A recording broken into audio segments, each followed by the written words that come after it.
Hey, Treth. Dan! Yeah, how you doing? It's good to be here. Hey, I'm actually introducing Chris because he's doing a message this week for Summer Feelings, and he wants to compete. So I'm going to help him compete in this Guess the Movie competition we have going. We've got 2 down. This is number 3 in the series, and we'll see how Chris and I do. Do you think I'm going to do better than Austin? Oh, that depends on how well your partner does. Oh, that's true. The pressure's on you, Dan. Yeah. So do you want to pick or guess? I'll let you decide. I'll guess. Awesome. Then Yeah. I'm doing the picking. Let's go. Let's Yeah. get some points, Dan. The rules are simple. When the timer starts, grab a VHS from the box and describe the movie to your teammate. You cannot say the title, any actor or character names, or any locations from the film. Once they guess it, grab another tape and keep going. You have 60 seconds to guess as many movies as possible. Ready? Go. Okay, this is a trilogy. This Star Wars. Christian author, Oxford. Christian author? Yeah, Oxford. Best friends with C.S. Lewis. Is it The Lion, Witch, and the Wardrobe? Best friends with C.S. movies? Lewis. Best friends with C.S. Lewis. I don't know the name of the trilogy. The Lion, the Witch, and the Wardrobe. No. That C.S. Lewis wrote those. C.S. Lewis was friends with this person that wrote another epic. Tolkien. I don't know. I don't. My precious. There you go, that was a good one. Oh, it's The Lord of the Rings. Yes. There's one. I already had that one. We have a campus there. The day continues to repeat over and over again. Groundhog Day. Groundhog Day, yeah.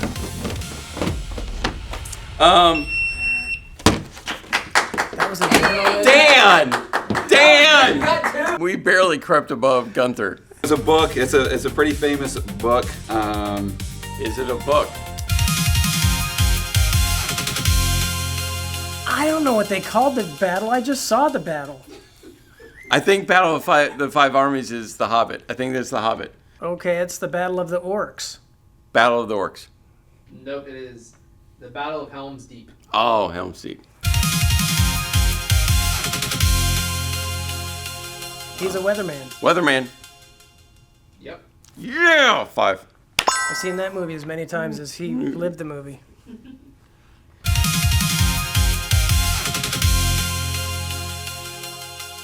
Oh my gosh. I have no idea. I can picture him waking up 16 times. He knows. I can't remember. Give us a hint. It plays every morning. That's the hint. It's like a 50s movie. I can't remember. I Got You, Babe by Sonny and Cher. I've got you, Well, babe. it's the 70s song. I've got you, babe. We're in week 3 of Summer Feelings. And if you've missed any of them, look back at tcconline.tv. But for this time, I'm always excited about what God lays on your heart. So would you give a warm welcome to my friend, our lead pastor, Chris Trethaway. Well, it's so good to have all of you connecting with us today. My name is Chris, and we're in this series, Summer Feelings. And what we're doing is we're going through, a list of different feelings that we've all experienced before, we've all encountered before, and connecting it with a psalm that will help kind of guide us through that specific feeling. In part 1, Austin focused in on the feeling of gratitude. Part 2, Gunther focused in on the feeling of rejection. And I think about gratitude and rejection. I mean, both of those feelings, they couldn't be more opposite in feeling, but yet we've all experienced both of those before. We've all had to navigate down the path of gratitude and rejection. And this third one that I'm going to be focusing on today can be one of the most paralyzing, debilitating of feelings. It's that feeling that simmers right underneath the surface, and when we're not expecting that, it kind of reaches up and slaps us around. It's that feeling underneath the surface that has tentacles connected to well, so many different aspects of our life. And I think that's why it can be so, well, paralyzing. It's that feeling. But before we get to what it is, let's start here.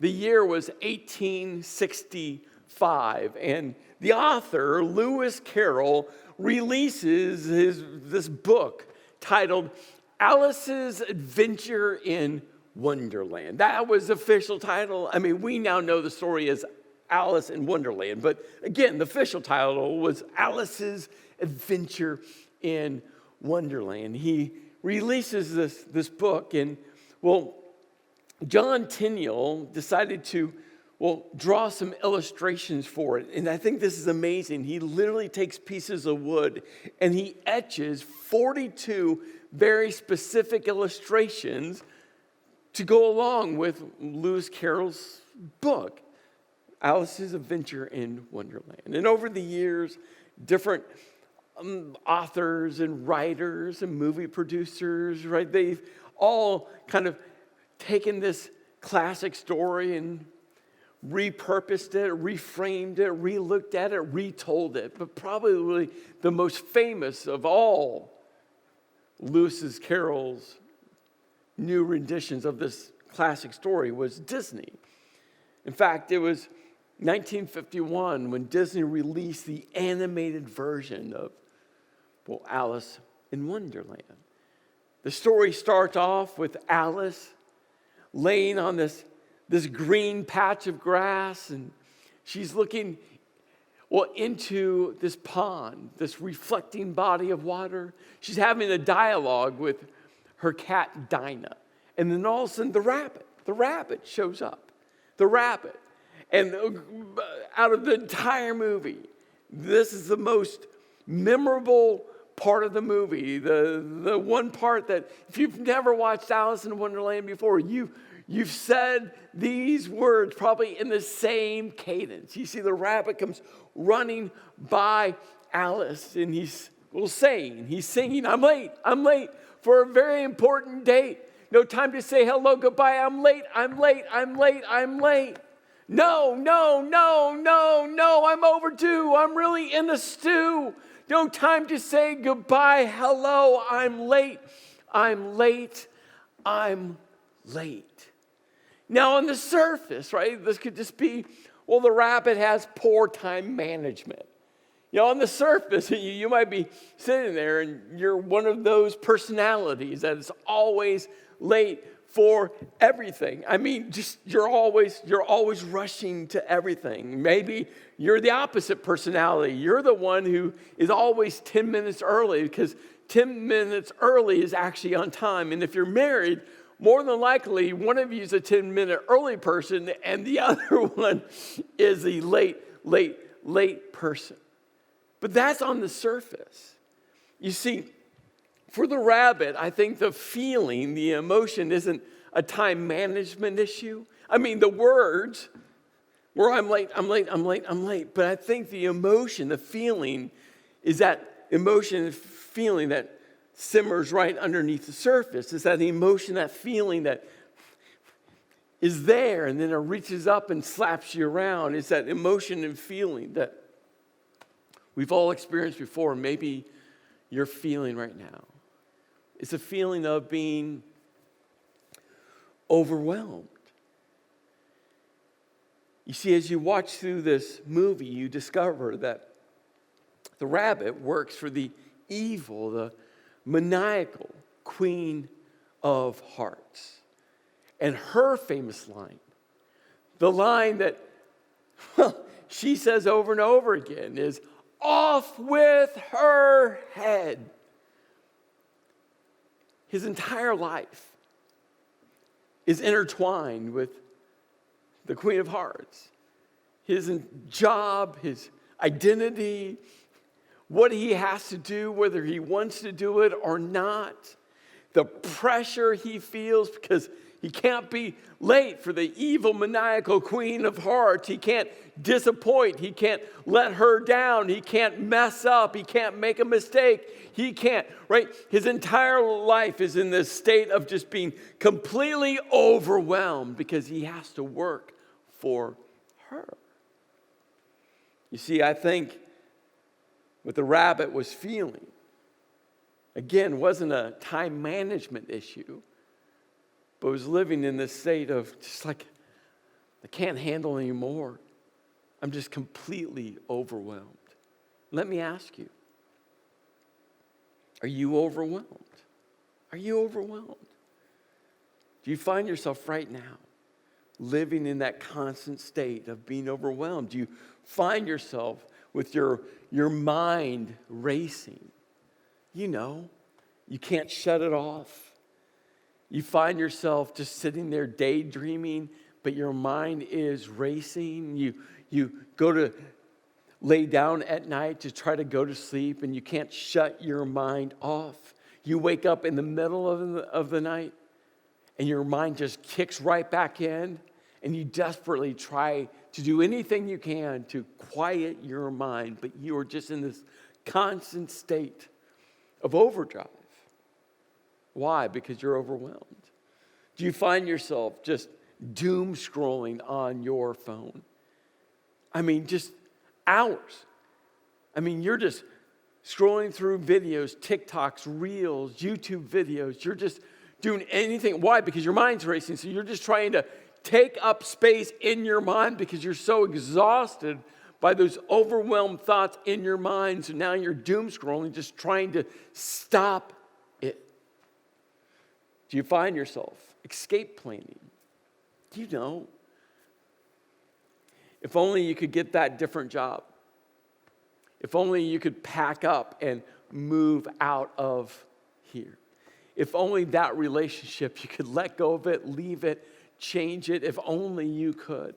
And you start working on your escape plan. Because if you can escape from here, then maybe on the other side, you're not going to be as overwhelmed. If you can get out of this to get over there, then you won't be overwhelmed over there, but you are here. But here's the truth all of us know.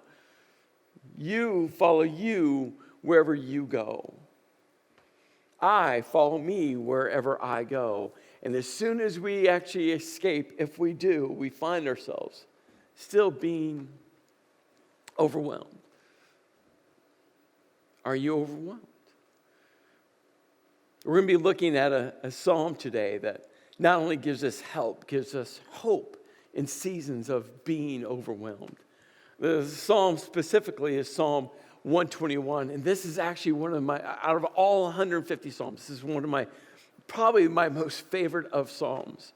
In fact, 25 years ago, when I was early on leading within a church, I was also leading worship, and there was a song that took some of the words from Psalm 121 for this worship song. And to this day, I can hear the melody. I can actually see the chord structure on my guitar, like it's in the key of C. Like it's one of those songs that not only do I love the words, but just that worship song just embedded within my soul. And you see, Psalm 121 is part of a collection of psalms called Songs of Ascent. And the Songs of Ascent were the Israelites would sing these psalms as they were headed to Jerusalem. Jerusalem being, well, where the temple was. And they were called Songs of Ascent because they'd be literally climbing elevation up to Jerusalem. You see, Jerusalem sat on top of this entire mountain ridge. And it sat there, why? Because, well, that's where they built ancient cities, on top of mountain ridges. Why? Because when you have the high ground, it is not only offensive, but it's defensive. You have a significant advantage over anyone trying to sneak up and attack you. So Jerusalem being the capital city, the city of David, set up on this mountain ridge. So these songs of ascent would be sung by the Israelites as they were traveling to Jerusalem specifically for Well, that's where the temple was. And Psalms 121 is one of these songs that they sung. Now, we're not sure who wrote Psalm 121. It's not stated. It might have been King David. It could have been even King Hezekiah. Again, we're not sure the author, but, well, the Israelites, this was just in their worship song rotation. And the psalmist starts Psalm 121 by writing these words. I lift my eyes up to the mountain. Now again, just get this picture. They've been traveling. It's hot. The sun's out. It's desert land. And they're climbing elevation, unrelenting elevation. And the psalmist just writes, hey, I lift my eyes up to the mountain. Now, the other reality to these songs of ascent is there was a lot of dangerous, trails that they were walking through, mountain passes, valleys, where thieves, robbers, murderers would hide out, waiting for them to pounce on them. They would understand that they were headed to Jerusalem, and they knew exactly where to hide in the crevices of these mountain passes. And so not only is it a song of ascent going to Jerusalem, to the temple, but it was also this image of I look my eyes up to the mountains going, hey, we're on a dangerous path. We have no idea who is around the next turn. We have no idea the danger that lurks around the next turn. So I lift my eyes up to the mountains. That's filled with hope. And also, could you imagine just the feeling of being overwhelmed because you have no idea what's next? And that's why the psalmist writes, so where does my help come from? Translate, I need help now. And isn't that what we need when we're in seasons of feeling overwhelmed, whether it's overwhelmed with raising kids, overwhelmed in a marriage, overwhelmed at work, overwhelmed with finances, overwhelmed with, we know we need help. We know we need help. And I don't know for you, but asking for help is really difficult. But it is what we need to do to overcome the feeling of being overwhelmed. The psalmist goes, where does my help come from? I need help. So where does my help come from? And he answers the question. My help comes from the Lord, the maker of heaven and earth.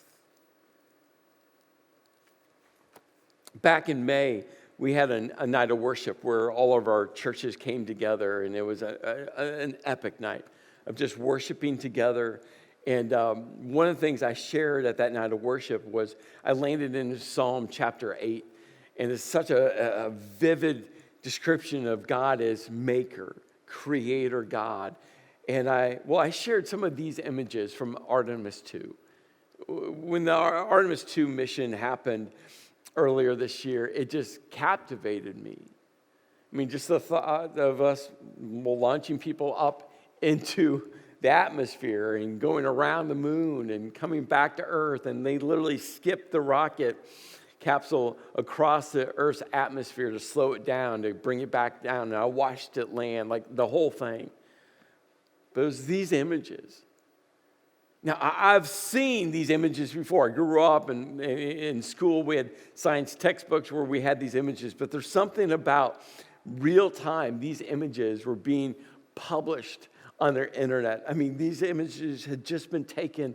And I was just so overwhelmed of God, Creator God.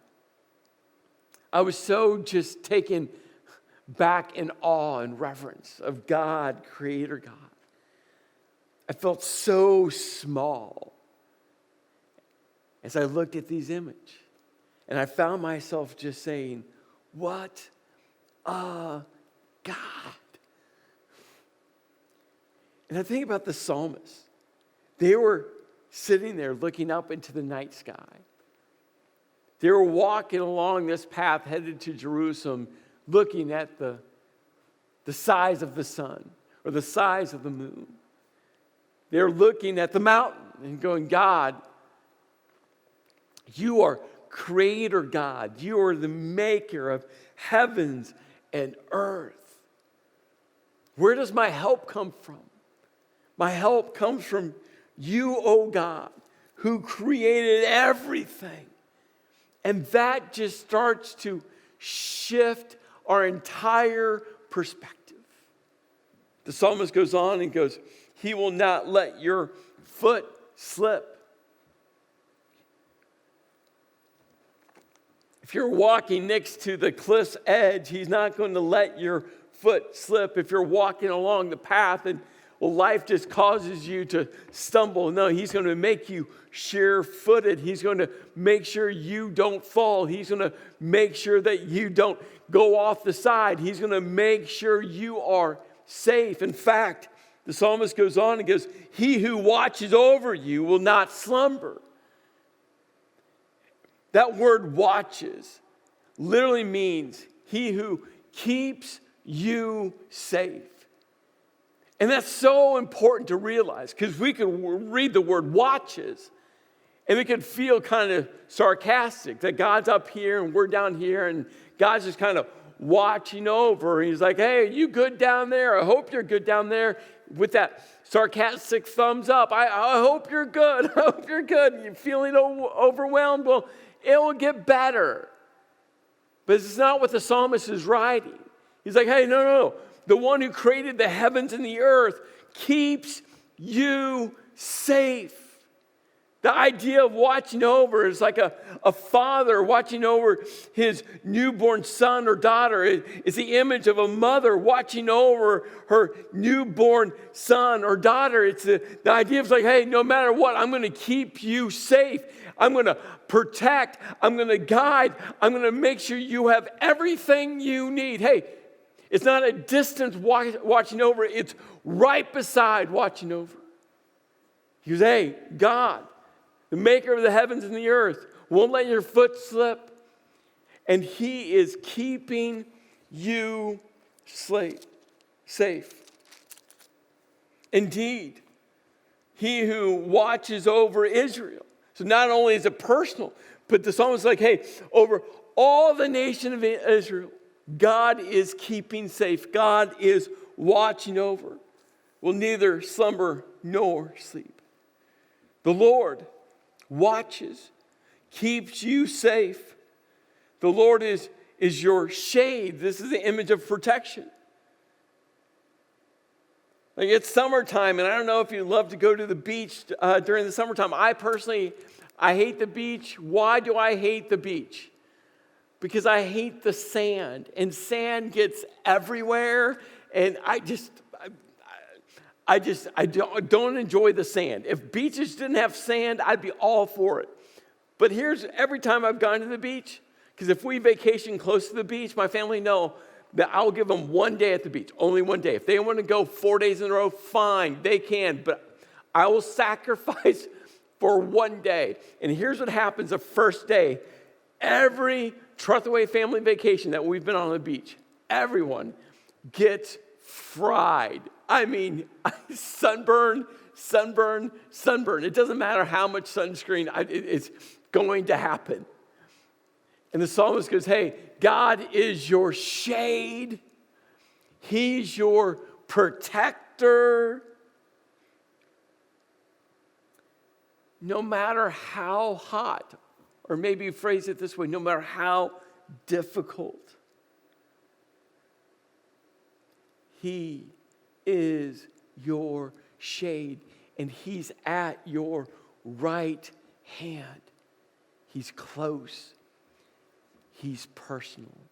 And this was so foreign to people of other faith traditions because they worship multiple gods. In the ancient pagan faith traditions, gods were distant and gods were busy. In fact, I love this moment with Elijah and the prophets of Baal. It's one of the funniest moments in the Bible.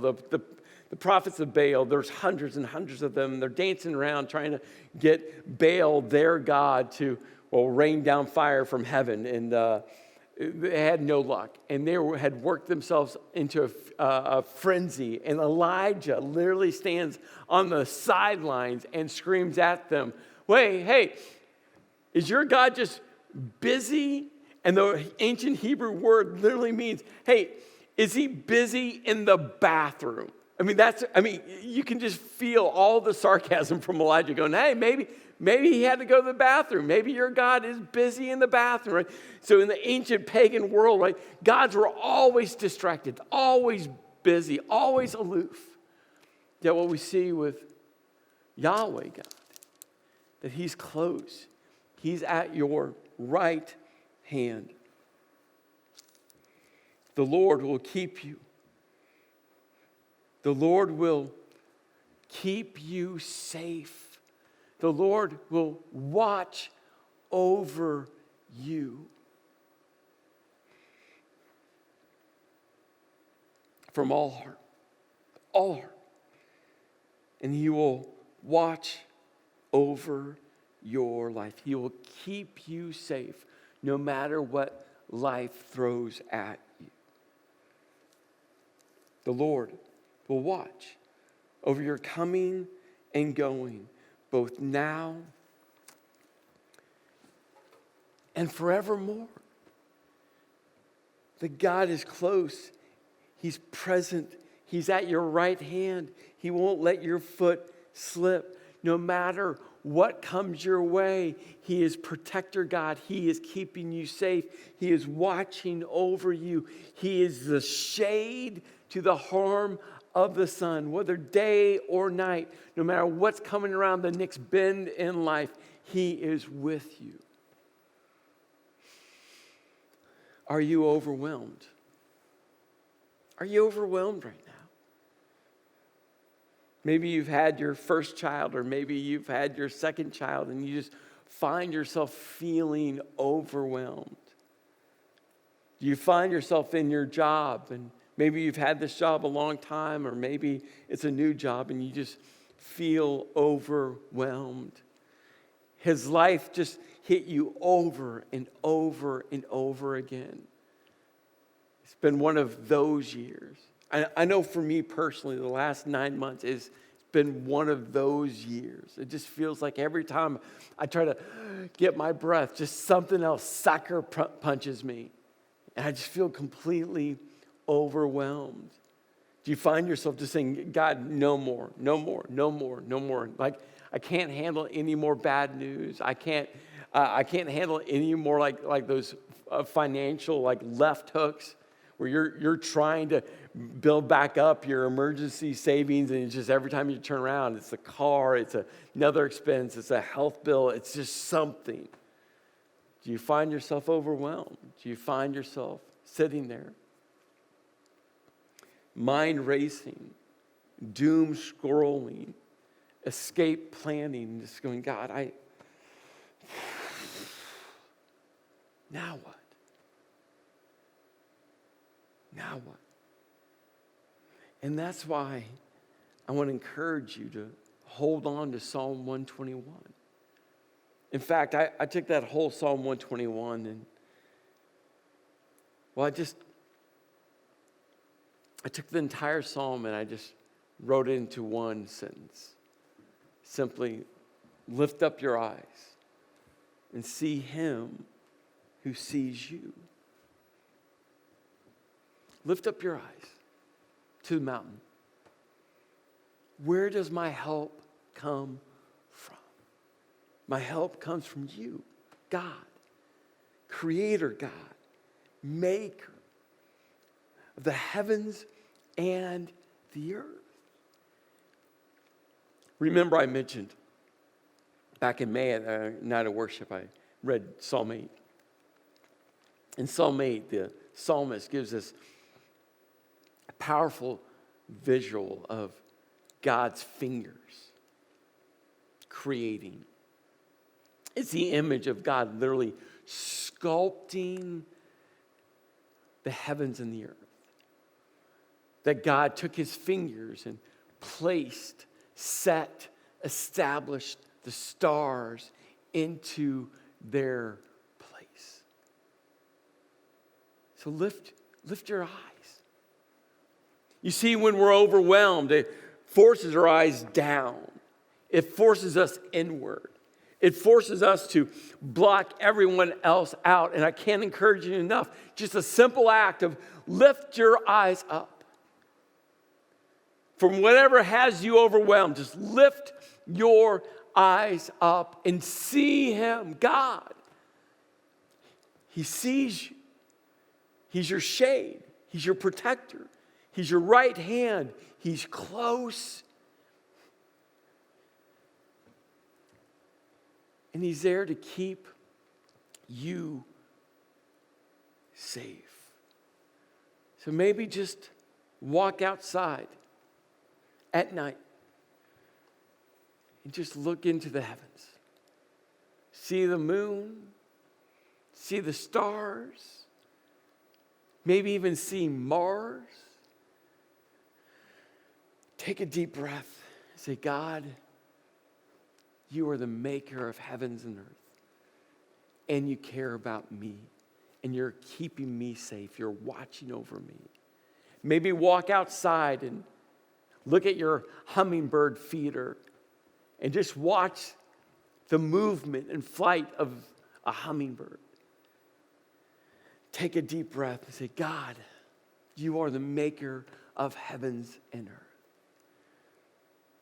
Maybe you have a new child or a new grandchild, and maybe you just hold that infant and take a deep breath and say, God, you are maker of creator of heavens and earth, and you give life breath. Maybe you'll find yourself just walking through the woods early in the morning, listening to the birds chirp, seeing the deer run. You take a deep breath. Maybe you get in a kayak or a boat and you go out onto the river or a lake and you take a deep breath. Maybe you just lift your eyes up. See him who sees you. Lift your eyes up. See him who sees you.